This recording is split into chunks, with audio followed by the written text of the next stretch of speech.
Dilansir dan Kompas.com, banding atas nama terdakwa Gaung Sabda Muhammad atau Gaga Muhammad telah diputus oleh Majelis Hakim Pengadilan Tinggi DKI Jakarta. Perkara dengan nomor 48/Pit.Sus 2022, PT DKI tersebut ditetapkan ditolak pada hari ini, Selasa, tanggal 29 Maret tahun 2022. Telah diputuskan oleh Majelis Hakim Pengadilan Tinggi Jakarta pada hari Selasa tanggal 29 Maret tahun 2022 dengan amar putusan yang pada pokoknya adalah menguatkan putusan Pengadilan Negeri Jakarta Timur TGL, tanggal 19 Januari tahun 2022, nomor 895, Pit.Sus 2021, PNJK, Tim.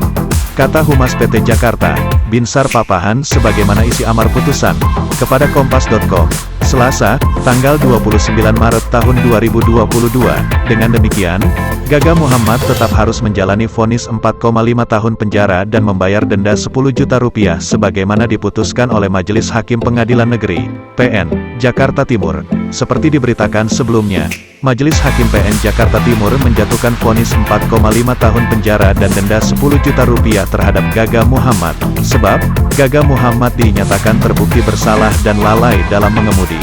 Namun, pihak Gaga Muhammad langsung mengajukan banding dengan memori setebal 44 halaman. Tak hanya itu, Ibunda Gaga Muhammad juga menyertakan bukti transfer uang kepada keluarga Laura Anna. Diketahui, kasus ini berawal dari laporan Laura Anna atas kecelakaan yang dialaminya bersama Gaga Muhammad pada tanggal 8 Desember tahun 2019. Akibat kecelakaan itu, Laura Anna menderita cervical vertebrae dislocation atau dislokasi tulang bagian belakang leher yang menyebabkan dirinya mengalami kelumpuhan. Sementara itu, Gaga sebagai pengemudi hanya mengalami cedera ringan pada beberapa bagian tubuh, termasuk pelipisnya, hingga akhirnya, Gaga Muhammad ditetapkan sebagai tersangka dan kasusnya mulai disidangkan.